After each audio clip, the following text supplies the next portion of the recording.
فرزند زہرا یہ حالات برے ہیں۔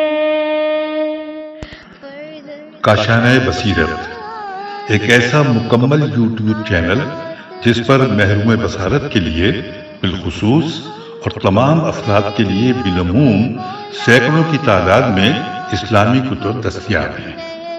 لہذا گزارش ہے کہ آپ اپنی ذمہ داری نبھاتے ہوئے کاشانۂ بصیرت کو سبسکرائب کرنے کے ساتھ ساتھ بیل آئیکن کو پریس کیجئے تاکہ آپ علم کے حصول کے ساتھ ساتھ مذہب اہل بیت کی اشاعت میں بھی اہم کردار ادا کرتے رہیں۔ کاشانۂ بصیرت، کاشانۂ بصیرت، کاشانۂ بصیرت۔ فرزند زہرا یہ حالات برے ہیں۔ السلام علیکم کاشانۂ بصیرت کے سامعین، یہ کتاب آپ کے لیے سید قمر رضی نقوی امروہوی ولد سید رضی حسن نقوی امروہوی کے سال ثواب کے لیے ان کے اہل خانہ کی جانب سے ریکارڈ کروائی جا رہی ہے۔ آپ تمام مومنین مومنات سے یہ التماس ہے کہ مرحوم کی روح کے سال ثواب کے لیے اور رحم اللہم القارئ الفاتحہ۔ السلام علیکم ورحمۃ اللہ وبرکاتہ۔ سامعین، آپ سماعت فرما رہے ہیں ماہ رمضان، تزکیہ نفس اور اصلاح کردار کا مہینہ۔ ترجمہ اور تدوین سید سعید حیدر زیدی صاحب کی ہے۔ آج ہم آپ کے سامنے اس کی تیسری ریکارڈنگ پیش کر رہے ہیں، صفحہ نمبر 49۔ عنوان ہے روزے کے وجوب کا فلسفہ۔ خداوند حکیم نے انسان کو آزاد اور خود مختار خلق کیا ہے، اسے خیر و شر کے انتخاب کا اختیار دیا ہے اور اپنے انبیاء کے ذریعے حق و باطل کے راستے اس کے لیے متعین اور واضح کیے ہیں۔ ایسے لوگ جنہوں نے اللہ رب العزت کے احکام اور فرامین سے ماخوذ زندگی کی صحیح راہ قبول کی ہے، انہوں نے در حقیقت اپنی فطرت سے اٹھنے والی آواز کا مثبت جواب دیا ہے، انبیاء کے مکتب کی پیروی کی ہے اور اپنے آپ کو حیوانات کی سرشت مطلق آزادی سے محفوظ رکھ کر خدا کے مقرر کردہ فرائض اور ذمہ داریوں کی قبولیت کے اعزاز سے سرفراز ہو کر اللہ کے اس عہد نامے پر دستخط کیے ہیں۔ سورہ یاسین کی آیت نمبر 60 اور 61 میں ارشاد باری تعالیٰ ہے، الم عہد علیکم یا بنی آدم اللہ تعبدوا شیطان انہ لکم عدو مبین وان اعبدونی ھذا صراط مستقیم۔ اولاد آدم، کیا ہم نے تم سے اس بات کا عہد نہیں لیا تھا کہ خبردار شیطان کی اطاعت نہ کرنا کہ وہ تمہارا کھلا دشمن ہے، اور میری عبادت کرنا کہ یہی صراط مستقیم اور سیدھا راستہ ہے۔ آیت قرآنی اور احادیث معصومین سے پتہ چلتا ہے کہ رستگار اور جنت یافتہ لوگ فقط خدا پرست اور فرائض الہی کے پابند افراد ہیں، جبکہ ان کے سوا دوسرے انسان انسانیت کے شرف اور فضیلت سے محروم لوگ ہیں۔ روزہ دین اسلام کے بلند اور عرفہ احکام میں سے ایک حکم ہے جو دنیا اور آخرت کی سعادت، تزکیہ نفس، تعمیر کردار اور جسمانی سلامتی کا ضامن ہے، جو خدا کی ایک ایسی عظیم نعمت ہے جسے اللہ رب العزت نے اپنے بندوں پر واجب کر ان پر احسان کیا ہے۔ روزہ انسان کو گناہ سے باز رکھنے اور سرکش نفس کو سرکوب کرنے والا عامل ہے۔ روزہ نفس کی اصلاح، اس کی تربیت اور نفسانی خواہشات اور حیوانی غرائز کے کنٹرول پر بنیادی کردار کا حامل ہے۔ ماہ مبارک رمضان نزدیک آنے پر مرد مسلمان اس الہی فریضے کی انجام دہی اور خدائی ضیافت سے استفادے کے لیے خود کو آمادہ کرتا ہے، اور سبھی کی خواہش ہوتی ہے کہ اس پرفیض اور انتہائی بابرکت مہینے سے زیادہ فیض یاب ہو۔ ماہ رمضان کی برکتوں بالخصوص روزے کے متعلق زیادہ سے زیادہ جاننے کے لیے ہم آیت قرآنی اور احادیث معصومین کی روشنی میں روزے کے وجوب کے فلسفے اور حکمت کے بارے میں گفتگو کریں گے۔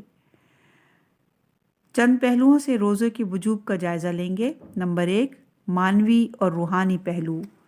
آیات اور روایات کے مطابق روزے کے فلسفے کا معنوی، روحانی اور اخلاقی پہلو دو رخ اور دو ابعاد سے قابل بحث اور تحقیق ہے۔ نمبر 1، تقوی کے رخ سے۔ اسلام میں تقوی بنیادی اخلاقی قدر ہے اور اسے اسلامی احکام واضح کرنے کا مقصد قرار دیا گیا ہے۔ بعض عبادات بلکہ بنیادی طور پر بذات خود عبادت کا مقصد یہ ہے کہ انسان عبادی اعمال کی انجام دہی کے ذریعے متقی بنے۔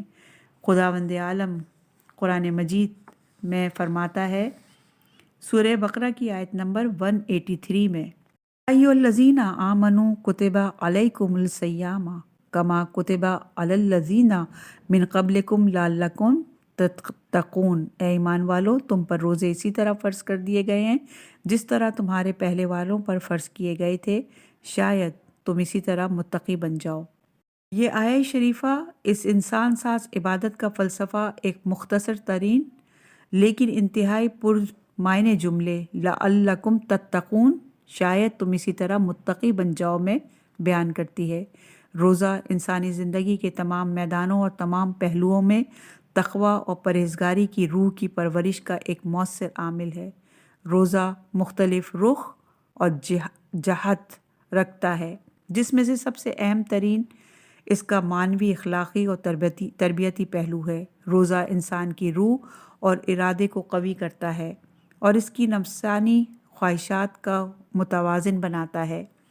روزے دار کے لیے ضروری ہوتا ہے کہ وہ روزے کی حالت میں کھانے پینے اور اسی طرح جنسی لذت سے پرہیز کرے اور عملاً یہ بات ثابت کرے کہ وہ حیوان نہیں ہے جو اپنی خواہشات کی تسکین کے لیے ادھر ادھر منہ مارتا پھرتا ہے، بلکہ وہ اپنے سرکش نفس کو لگام دے سکتا ہے اور اپنی نفسانی خواہشات پر غلبہ پا سکتا ہے۔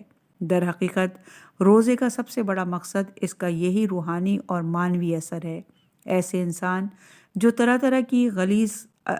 طرح کی لذیذ غذاؤں اور ٹھنڈے میٹھے مشروبات تک دسترس رکھتے ہیں اور جو ہی انہیں بھوک یا پیاس محسوس ہوتی ہے بے دریغ ان اشیاء سے استفادہ کرتے ہیں۔ وہ نہروں کے کنارے اگنے والے درختوں کی طرح ہیں۔ ناز و نام میں پرورش پانے والے یہ درخت ذرا سی سختی پر پشمردہ ہو جاتے ہیں۔ اگر انہیں صرف چند دن پانی نہ ملے تو مرجھا کر خشک ہو جاتے ہیں، لیکن صحراؤں، سنگلاخ پہاڑوں اور خشک میدانی علاقوں میں اگنے والے درخت جو ابتدا ہی سے جلتے سورج، تیز و تند ہواؤں اور سخت سردیوں کا سامنا کرتے ہیں، طرح طرح کی محرومیوں کے ساتھ نشوونما پاتے ہیں۔ وہ مضبوط، سخت جان اور دیر تک قائم رہنے والے ہوتے ہیں۔ روزہ بھی انسان کی روح کے ساتھ یہی عمل انجام دیتا ہے اور وقتی اور عارضی پابندیوں کے ذریعے اسے سخت کوش اور مضبوط قوت ارادی کا مالک بناتا ہے اور اسے مشکلات کے خلاف مقابلے کی طاقت فراہم کرتا ہے اور سرکش خواہشات نفسانی کو کنٹرول کر کے انسانی قلب کو نور اور پاکیزگی کا بخشتا ہے۔ روزہ ایک انتہائی اہم اور نہایت با اہمیت عبادت ہے۔ اگر مخصوص آداب و شرائط کے ساتھ اور جس طرح اللہ رب العزت چاہتا ہے اسے اس طرح انجام پائے تو تعمیر کردار اور تزکیہ اور تہذیب نفس کے سلسلے میں بہت زیادہ تاثیر کا حامل ہے۔ روزہ انسانی نفس کو گناہوں اور اخلاق بد سے پاک کرنے اور اسے معنوی اور انسانی ارتقاء اور نشوونما کے لیے آمادہ کرنے کے سلسلے میں بنیادی کردار کا حامل ہے۔ روزہ رکھنے والا انسان گناہوں کو ترک کرنے کے ذریعے نفس امارہ کو لگام دے کر اسے کنٹرول کر کے اپنے اختیار میں کر لیتا ہے۔ روزہ داری کے ایام گناہوں کو ترک کرنے اور ریاضت نفس کا زمانہ ہے، جہاں جہاد بالنفس اور پرہیزگاری کی مشق کا دور ہے۔ اس زمانے میں انسان اپنے نفس کو گناہوں اور غلاظتوں سے پاک کرنے کے علاوہ جائز لذتوں جیسے کھانے پینے سے بھی اجتناب برتتا ہے اور اس عمل کے ذریعے اپنے نفس کو جلا اور نورانیت بخشتا ہے، کیونکہ بھوک باطن کی جلا اور خدا کی جانب توجہ کا باعث ہوتی ہے۔ انسان اکثر بھوک کے عالم میں اپنے آپ کو ہلکا پھلکا محسوس کرتا ہے، جبکہ پیٹ بھرا ہونے کی صورت میں وہ اس کیفیت سے عاری ہوتا ہے۔ اسلام نے پرخوری کی مذمت کی ہے اور انسان کو کمخوری کی تاکید کی ہے، کیونکہ انسان شکم سیری کی حالت میں دعا و مناجات کی لذت نہیں اٹھا پاتا، جبکہ بھوک کی حالت میں عبادات اور مناجات میں زیادہ لذت محسوس کرتا ہے۔ رسول اکرم صلی اللہ علیہ وآلہ وسلم کا ارشاد ہے، پرخوری نہ کرو کیونکہ اس سے تمہارے قلب میں معرفت کا نور بجھ جاتا ہے اور یہ روایت ہے مستدرک الوسائل جلد نمبر 3 صفحہ نمبر 81۔ حضرت علی علیہ السلام نے فرمایا بھوک نفس کی بہترین مددگار اور اس کی عادتوں کا خاتمہ کرتی ہے، اور یہ بھی مستدرک الوسائل جلد نمبر 3 صفحہ نمبر 81 پر موجود ہے۔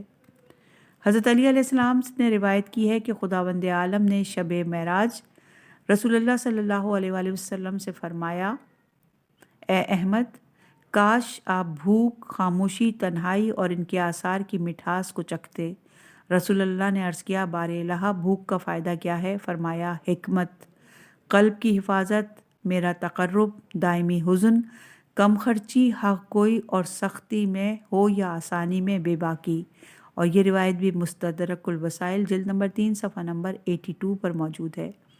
علامہ محمد حسین طباطبائی آیہ شریفہ لعلکم تتقون یعنی سورہ بقرہ کی آیت نمبر 183 کی تفسیر میں بیان کرتے ہیں کہ اسلام کی تعلیمات عالیہ اور اس کے بیانات وافیہ سے پتہ چلتا ہے کہ پاک پروردگار کی ذات اس بات سے منزہ ہے کہ اسے کسی چیز کی احتیاج و نیاز ہو، وہ ہر قسم کے نقص اور کمی سے مبرہ ہے، پس عبادات کا فائدہ صرف اور صرف بندے کو ہوتا ہے، خدا کو نہیں، اور گناہوں کا بھی یہی حال ہے۔ خداوند عالم قرآن مجید میں فرماتا ہے اب تم نیک عمل کرو گے تو اپنے لیے اور برا کرو گے تو اپنے لیے۔ یہ سورہ بنی اسرائیل کی آیت نمبر 7 ہے۔ پس اطاعت اور معصیت کے اثرات خود انسان پر عائد ہوتے ہیں، جو صرف اور صرف نیاز اور تہہ دستی کی خصوصیات کا حامل ہے۔ سورہ فاطر کی آیت نمبر 15 میں ارشاد ہوتا ہے اے انسانوں، تم سب بارگاہ الہی کے فقیر ہو اور اللہ صاحب دولت اور قابل حمد و ثنا ہے۔ روزے کے بارے میں ارشاد الہی ہے لعلکم تتقون، یعنی یہ حکم اس لیے واضح کیا گیا ہے کہ تم پرہیزگار بن جاؤ، اس لیے نہیں کہ پروردگار کو تمہارے روزے کی ضرورت ہے۔ البتہ اس بات میں کوئی شک نہیں کہ روزے کے ذریعے حصول تقویٰ کی امید کی جا سکتی ہے، کیونکہ انسان فطرتاً یہ بات محسوس کرتا ہے کہ اگر کوئی عالم طہارت اور قدس سے تعلق پیدا کرنا چاہے اور کمال اور روحانیت کے مرتبے پہ پہنچنے کا خواہش مند ہو اور چاہتا ہو کہ معنوی ارتقاء کے درجات طے کرے، تو اس کے لیے سب سے پہلی جو چیز ضروری ہے وہ یہ ہے کہ وہ بے لگامی اور خواہشات نفسانی سے پرہیز کرے، سرکش نفس کو کنٹرول کرے اور اسے بے لگام ہو کر جہاں دل چاہے منہ مارنے کی اجازت نہ دے دی، مادی زندگی کے مظاہر میں ڈوب جانے اور انہی سے دل لگانے سے خود کو پاک رکھے۔ مختصر یہ کہ جو چیز اس کے اور خدا کے درمیان رکاوٹ ہو اس سے دور رہے، اور یہ تقویٰ شہوتوں پر قابو پانے اور نفسانی خواہشات سے دور رہنے کے ذریعے حاصل ہوتا ہے، اور جو چیز عام لوگوں کے حال سے مناسب ہے وہ یہ کہ جن امور کی تمام ہی لوگوں کو ضرورت ہوتی ہے، جیسے کھانا پینا اور جائز شہوات کی جانب میلان، تو ان پر کنٹرول سے کام لیں تاکہ اس مشق کے ذریعے انہیں قوت ارادی حاصل ہو اور ناجائز نفسانی خواہشات سے بھی دور رہ سکیں اور تقرب الہی کی سمت بڑھیں، کیونکہ جو شخص جائز اور مباح امور کو چھوڑنے کے سلسلے میں خدا کی بات مانتا ہے، وہ ناجائز اور حرام امور کو چھوڑنے کے سلسلے میں اس کی بہتر اطاعت اور فرمانبرداری قبول کرے گا۔ یہ تفسیر المیزان کی جلد نمبر 3 اور صفحہ نمبر 9 پر موجود ہے۔ ایسا شخص جو ماہ رمضان میں روزے رکھے اور اس ایک مہینے میں ارتکاب گناہ اور برے اخلاق و کردار سے اجتناب کرے، وہ ماہ مبارک رمضان کے بعد بھی ترک گناہ اور اخلاق بد سے پرہیز کی اس حالت کو باقی رکھ سکتا ہے۔ روزہ ایک ایسی عبادت ہے جس میں جائز لذتوں کو چھوڑنے اور گناہوں سے دوری کی باعث روزے دار شخص کا دل پاک ہو جاتا ہے اور وہ خدا کے سوا کسی اور کے ذکر اور فکر سے آزاد رہتا ہے۔ روزے کا اہم ترین فلسفہ تقوی کا حصول ہے۔ اخلاقی خوبیوں اور انسانی خصلتوں کا حصول خدا کی طرف سے واجب کیے گئے اس حکم کا لازمہ ہے، کیونکہ روزے کے عبادت ہونے سے قطع نظر بھوک انسان کو ان میلانات اور کششوں سے باز رکھتی ہے جو اسے سرکشی اور گمراہی کی طرف لے جاتے ہیں، اور اس کے اندر انسانی خلق اور خو کو زندہ رکھتی ہے جو لہٰذا تقوی اپنی اصلاح کرنے والے انسان کی بلند ترین خصوصیت ہے۔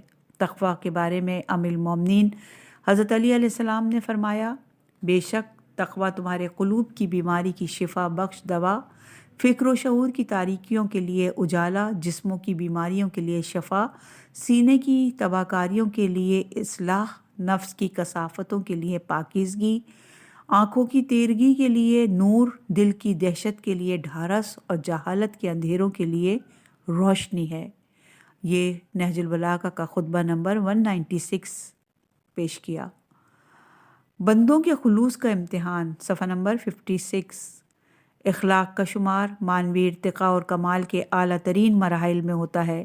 اخلاص کے اثر سے قلب نور الہی کی ضیاء پاشیوں کا مرکز بن جاتا ہے اور حکمت و دانش دل سے نکل کر زبان پر جاری ہو جاتی ہے۔ حضرت علی علیہ السلام کا ارشاد ہے، اللہ نے روزہ واجب کیا ہے تاکہ اس کے ذریعے لوگوں کا اخلاص آزمائے، اور یہ ہے نہج البلاغہ کا کلمات قصار نمبر 252۔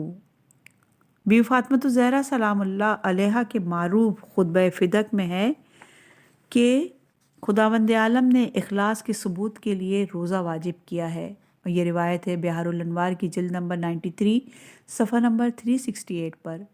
ان روایات سے روزے اور اخلاص کے درمیان پائے جانے والے ایک خاص تعلق کا پتہ چلتا ہے۔ بندوں کا اخلاص جانچنے کی خاطر روزہ واجب کرنا اخلاص کی اہمیت کی بھی علامت ہے۔ ایسا انسان جو نفسانی خواہشات سے پرہیز کرتا ہے اور ایک ماہ کے عرصے پر محیط ایک خاص زمانے میں اپنے آپ کو فقہی اور اخلاقی احکامات ملحوظ رکھنے کا پابند بناتا ہے، اگر اس کے اعمال اخلاص کے ساتھ نہ ہوں تو وہ کسی خاص معنوی قدر و قیمت کے حامل نہیں ہوں گے۔ لہٰذا ایک ایسا انسان جو روزے کی سختیاں و مشکلات برداشت کرتا ہے، اسے اخلاص کا مالک ہونا چاہیے، یعنی اس کے اعمال صرف اور صرف خدا کی رضا اور خوشنودی کے لیے ہونے چاہیے۔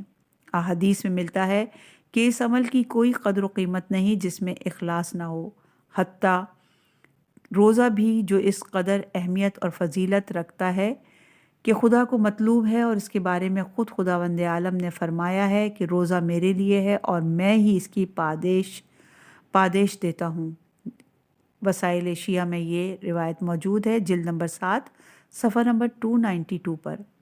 وہی عبادت درگاہ خداوندی میں قبولیت کا شرف پاتی ہے اور قرب و کمال کا سبب بنتی ہے، جو ہر قسم کے دکھاوے، خود پسندی اور خود نمائی سے پاک ہو، اور جسے صرف اور صرف رضائے الہی کے حصول کے لیے انجام دیا گیا ہو۔ اخلاص عمل کی قدر و قیمت اور قبولیت کا پیمانہ ہے۔ جس قدر اخلاص زیادہ ہوگا اسی قدر عمل بھی مکمل ہوگا۔ در حقیقت تقوی کے حصول کی شرط اخلاص ہے، اور یہ تو آپ جان ہی چکے ہیں کہ روزے کا مقصد تقوی کا حصول ہے۔ اگر کوئی شخص ماہ رمضان کی عبادتوں کو اخلاص کے ساتھ انجام دے تو اس نے خداوند عالم کا حقیقی مہمان بن کر قرب الہی کے مقام اور معنوی اور اخلاقی مقامات حاصل کر لیے ہیں۔ صفحہ نمبر 58۔ روزے کے اخروی پہلو، قیامت کی یاد دہانی۔ روزے کے واجب کیے جانے کا دوسرا قابل بحث اور گفتگو پہلو اس کا اخروی پہلو ہے، جو دراصل قیامت کے دن کی یاد دلانا ہے۔ یعنی جو انسان روزہ رکھ کر بھوک اور پیاس کی سختیاں برداشت کرتا ہے، اسے روز قیامت کی بھوک اور پیاس کا خیال آتا ہے۔ قیامت کے دن کی سختیوں کی جانب اس کا یوں متوجہ ہونا اس کے کردار اور عمل پر قابل لحاظ اثر مرتب کرتا ہے۔ اگر انسان اپنے اعمال و کردار کی جانب متوجہ رہے، خود کو واعظ اور نصیحت کرتا رہے، اور ہمیشہ یہ خیال اس کے دل میں رہے کہ اسے ایک دن اپنی زندگی کے ایک ایک لمحے، اس کی ایک ایک حرکت اور ایک ایک سکوت کا حساب دینا ہے، تو اس کا یہ احساس اس کے مزاج اور اخلاق پر نہایت مثبت اثرات مرتب کرے گا، جس کے نتیجے میں وہ بارگاہ الہی سے زیادہ اجر و ثواب کا حقدار بن جائے گا۔ امام رضا علیہ السلام کا ارشاد ہے کہ اگر کوئی پوچھے کہ روزے کا حکم کیوں دیا گیا ہے تو اس کا جواب یہ ہے کہ تاکہ انہیں معلوم ہو کہ بھوک اور پیاس کی تکلیف کیا ہوتی ہے، اور اس کے ذریعے سے وہ آخرت کے فقر و فاقے کو محسوس کریں، نیز اس کے ذریعے ان میں خشوع اور خشوع اور فروتونی پیدا ہو اور اس کا اجر حاصل کریں، اور یہ سمجھے کہ ان کا اجر خدا کے پاس ہے، انہیں خدا کی معرفت حاصل ہو، انہیں بھوک اور پیاس سے جو تکلیف پہنچے اس پر صبر کریں تاکہ ثواب کے مستحق قرار پائیں۔ اس کے ساتھ ساتھ روزے کے ذریعے ان میں موجود خواہشات نفسانی کمزور ہوں، روزہ دنیا میں ان کے لیے وعظ و نصیحت کا موجب ہو اور فریضے کی انجام دہی کے لیے ایک مشق ہو، اور آخرت میں ان کے لیے رہنما ہو، اور انہیں معلوم ہو کہ دنیا میں فقر اور مساکین کس مشکل کا سامنا کرتے ہیں۔ خدا ان کے اموال میں فقراء اور مساکین کا جو حق واجب کیا ہے وہ انہیں ادا کریں۔ یہ روایت بحار الانوار کی جلد نمبر 93 اور صفحہ نمبر 369 پر موجود ہے۔ یہ حدیث جس میں امام رضا علیہ السلام نے روزے کے واجب ہونے کا فلسفہ بیان فرمایا ہے، اس میں روزے کے اخروی پہلو یعنی روز قیامت کی بھوک و پیاس کی یاد دہانی کے علاوہ فقراء اور مساکین کی مشکلات کی جانب توجہ کا بھی ذکر کیا ہے، جس کا تعلق روزے کے اجتماعی پہلو سے ہے، جس پر ہم آگے انشاءاللہ کہ آپ کے گوش گزار کرتے ہیں۔ ایک دوسرے مقام پر امام رضا علیہ السلام نے ارشاد فرمایا کہ روزہ اس وجہ سے واجب کیا گیا ہے کہ لوگوں کو روزے کا حکم دیا گیا ہے تاکہ وہ بھوک و پیاس کو محسوس کریں اور اس کے توسط سے آخرت کے فقر اور بیچارگی کو درک کریں۔ اور یہ روایت ہے من لا یحذر الفقیر جلد نمبر 2 صفحہ نمبر 43 پر۔ پیغمبر اسلام صلی اللہ علیہ وآلہ وسلم نے خطبہ شعبانیہ میں فرمایا، اور روزے میں تمہاری بھوک و پیاس کے ذریعے تمہیں قیامت کی بھوک و پیاس یاد دلائے۔ اور یہ روایت ہے بحار الانوار جلد نمبر 96 صفحہ نمبر 356۔ اس باب میں بیان ہونے والی روایات سے مجموعاً جو بات سامنے آتی ہے وہ یہ ہے کہ انسان کو روزے کی حالت میں بھوک اور پیاس برداشت کرا کے اسے آخرت کی جانب متوجہ کیا جائے، اور ایسا انسان جو روز کی سختیاں اور مشکلات برداشت کرتا ہے وہ اس موقع پر قیامت کے دن کے فقر اور مشکلات کی جانب متوجہ ہو۔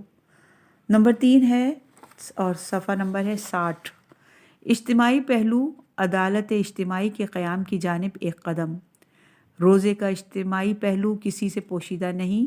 روزہ افراد معاشرے کے درمیان مساوات اور برابری کا ایک درس ہے۔ روزہ رکھ کر صاحب حیثیت افراد بھی معاشرے میں زندگی بسر کرنے والے بھوکے اور نادار افراد کی کیفیت محسوس کرتے ہیں، اور اپنی شبانہ روز کی خوراک میں کفایت شاری کے ذریعے ان کی مدد کا اہتمام کر سکتے ہیں۔ البتہ بھوکے اور نادار افراد کی حالت بیان کر کے بھی شکم سیر افراد کو ان کے حال کی جانب متوجہ کیا جا سکتا ہے، لیکن اگر یہ مسئلہ حسی اور عینی پہلو حاصل کر لے تو اس کا اثر بڑھ جاتا ہے۔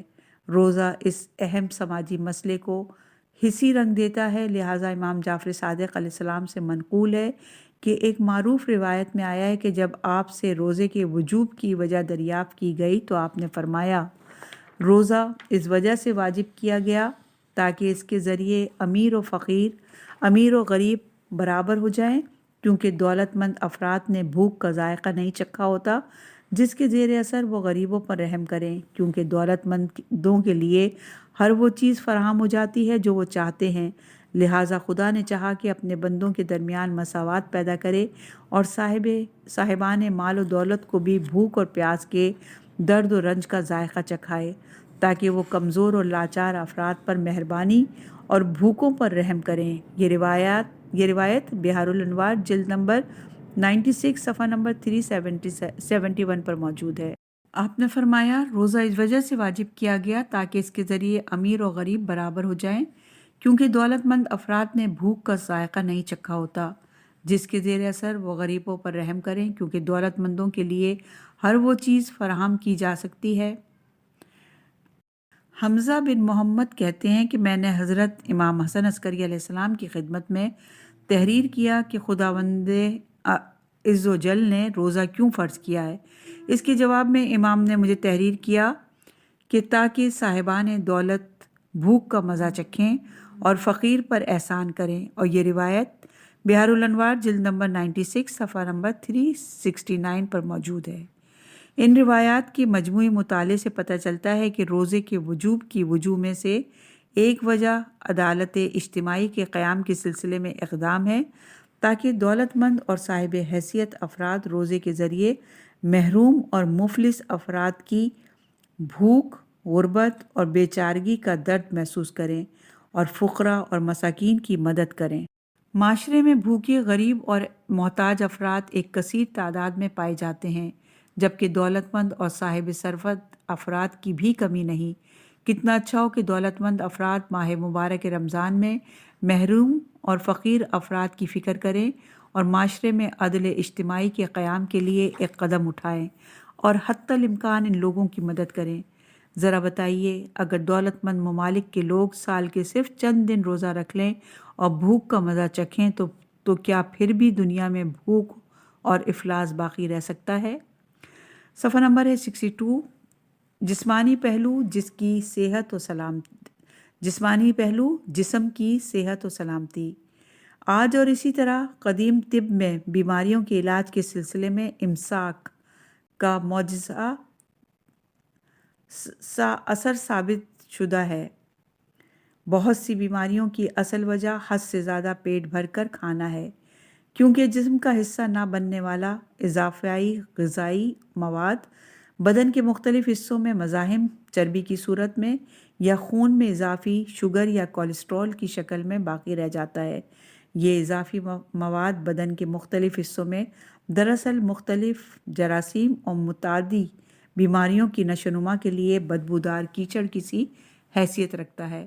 ان بیماریوں سے مقابلے کا بہترین راستہ امساک یعنی کنٹرول اور روزے کے ذریعے اس کیچڑ کو بدن سے ختم کرنا ہے۔ روزہ اس کوڑے اور بدن میں جذب نہ ہونے والے اضافی مواد کو جلا کر در حقیقت بدن کو جھاڑ پہنچ دیتا ہے۔ روزہ نظام ہضم کے ایک طرح کا آرام اور اس کی سروس اور مرمت کا مؤثر عامل ہے، کیونکہ یہ نظام سال بھر مستقل مصروف کار رہتا ہے، لہٰذا اس کے لیے یہ آرام ضروری ہے۔ اس بات کی وضاحت کی ضرورت نہیں کہ اسلام روزے دار انسان کو سحر اور افطار میں حد سے زیادہ کھانے پینے سے گریز کا حکم دیتا ہے تاکہ جسمانی صحت و سلامتی کے سلسلے میں روزہ اپنا مکمل اثر دکھائے۔ بصورت دیگر ممکن ہے اس کا بالکل الٹا نتیجہ برآمد ہو۔ پیغمبر اسلام صلی اللہ علیہ وآلہ وسلم کی ایک معروف حدیث ہے کہ روزہ رکھو تاکہ تندرست رہو، اور یہ حدیث بحار الانوار کی جلد نمبر 96 اور صفحہ نمبر 255 پر موجود ہے۔ ایک دوسرے مقام پر پیغمبر اسلام فرماتے ہیں کہ معدہ تمام بیماریوں کا گھر اور امساک سب سے بہترین علاج ہے، لہٰذا روزہ جسمانی صحت اور معدے کو آرام پہنچانے کا بہترین ذریعہ ہے۔ بالخصوص سال میں ایک مہینے کے روزے ان لوگوں کی صحت و سلامتی کے لیے بہت مفید ہوتے ہیں جو پرخوری کے عادی ہوں۔ روم سے تعلق رکھنے والے ایک عالم کے مطابق سب سے پہلی بیماری کا تعلق پرخوری سے ہے اور پہلا علاج بھی کھانے پینے سے پرہیز ہے۔ اسی بات کو آج سے 1400 برس قبل اسلام کے عظیم پیشوا حضرت محمد صلی اللہ علیہ وآلہ وسلم نے وحی سے الہام لیتے ہوئے دنیائے انسانیت کے سامنے ان الفاظ میں بیان کر دیا تھا کہ المعدہ بیت کل دعا واللحم راس کل دعا۔ امریکہ سے تعلق رکھنے والا ڈاکٹر کارلو کہتا ہے، بیمار شخص کو چاہیے کہ ہر سال کچھ عرصے کے لیے کھانے پینے سے پرہیز کرے، کیونکہ جب تک غذا جسم کو ملتی رہتی ہے میکروب نشو نما پاتے رہتے ہیں، لیکن جب انسان کھانے پینے سے پرہیز کرتا ہے تو میکروب کمزور پڑنے لگتے ہیں۔ وہ مزید کہتا ہے کہ روزہ جسے اسلام نے واجب کیا ہے وہ جسم کی سلامتی کا سب سے بڑا ضامن ہے۔ یہ روایت تفسیر نمونہ جلد نمبر 1 صفحہ نمبر 632 پر ہے۔ کتاب طب النبی میں پیغمبر اسلام سے ایک حدیث نقل کی گئی ہے کہ آپ نے فرمایا کہ معاشرے میں بھوک، غریب اور محتاج افراد ایک کثیر تعداد میں پائے جاتے ہیں۔ آپ نے فرمایا، اپنے دلوں کو زیادہ کھانے اور زیادہ پینے کے ذریعے نہ مارو، کیونکہ ایسے شخص کا دل جس کا معدہ کھانے پینے کی اشیاء سے بھرا ہوا ہو مر جاتا ہے۔ اس کھیتی کی مانند جب اس میں حد سے زیادہ پانی آ جائے تو وہ برباد ہو جاتی ہے۔ مذکورہ گفتگو سے پتہ چلتا ہے کہ شاید روزے کے وجوب کا ایک سبب جسمانی صحت و سلامتی ہے۔ البتہ کہ جیسے ہم نے ابتدا میں عرض کیا کہ روزے کا سب سے بڑا فلسفہ تقوی کا حصول، تہذیب نفس اور معنوی کمالات اور اخلاقی صفات سے آراستہ ہونا ہے، اور ان اعلیٰ مراتب تک پہنچنے کے لیے چند مقدمات سے گزرنا لازم ہے، جن میں سے ایک جسمانی صحت اور سلامتی بھی ہے، اور اسلام نے اس نقطے پر بھی توجہ دی ہے۔ یہاں پر کتاب ماہ رمضان تزکیہ نفس اور اصلاح کردار کا مہینہ اختتام کو پہنچی۔ امید ہے کہ ہم سب اس کتاب کے ذریعے، اس تحریر کے ذریعے اپنی اصلاح کریں گے اور اس ماہ رمضان کو تزکیہ نفس کا موجب قرار دیں گے۔